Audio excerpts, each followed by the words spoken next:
And good morning to everyone. It's Wednesday, May the 10th, and happy to be here to share a few words with you. And the words I wanted to talk about is something I thought that came across my mind once again when I was reading about child hunger in the United States. And I said how sad it is that in this country, so wealthy in so many ways and so blessed in so many ways, 1 in every 8 children goes to bed hungry. 1 in every 8 children in this country goes to bed what they call food challenged or malnourished. We just call it hungry. Okay? How is that possible even? And that's one issue, I think, that if all of us, I mean, who could be against doing away with child hunger in this country? Now, the method in which we do it, that could be a problem. You're trying to get everybody to commit, but just the thought of 300 million people in this country or so getting behind doing away with child hunger. Let's stop focusing on what's different, divides us, what separates us. There's plenty that divides us and separates us. We'll keep focusing on that every day. But what brings us together? Maybe this one issue can bring us together of doing away with child hunger in this country. And maybe even in the world. Child hunger in the world. Just think about it. Doing away with that. Is it impossible? No, it's not impossible. If we put our minds to it, there's nothing that's impossible. If we put our hearts into it, there's nothing that's impossible. We just gotta want it seriously enough and not throw in the towel and say, oh, it's just too big. I can't do anything. I can't do this. I can't do that. Focus on what we can do. Look at ourselves and say, what if we were to get together individually, collectively, whether it be in churches or in communities, and decide, take up a referendum to do away with this child hunger and find a way, walk through, make it felt in the political forum that the people of this country are determined to do away with child hunger. Get the politicians, get on board or get out, one way or the other. Get on board or get out or move out to another job. Look for another position.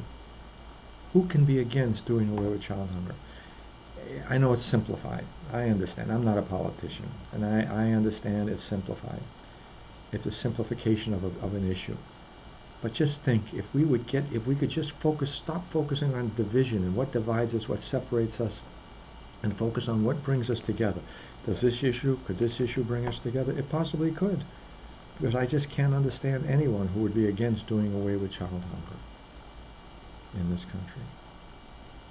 And then move on to another issue and another issue, one after the other. Focus on those things we can do, we can get behind.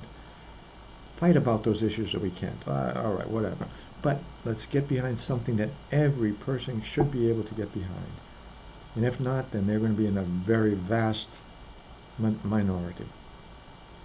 And let's let the majority speak when it comes to social issues that reflect on the survival of others, the needs of others. Okay? As we continue with our celebration this morning, and as we continue with this new day, this new blessing given to each of us, look around at the riches that we have been blessed with, the graces that we individually have been blessed with. And in this Easter season, when we're reminded about the light of Christ in the world around us, may we understand that we are called to be light, to let his light shine through us and into others and for others, but through us. That we are the new apostles, that we are the new witnesses of the good news.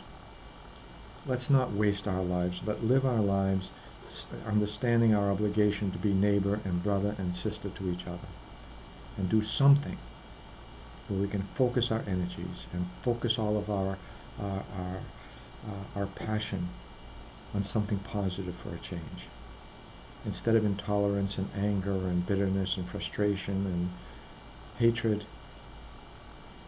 put it on something that's going to change someone's life for the better. And it's because we decided to make it happen. Responding to God's grace in our life, decided to make it happen. God bless you. God love you.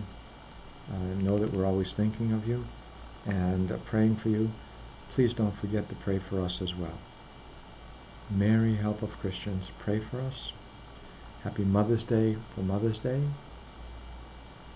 And mothers, grandmothers, godmothers, and all of those who witness to motherly instincts and motherly virtues to someone and to others, Mary, Help of Christians, pray for you.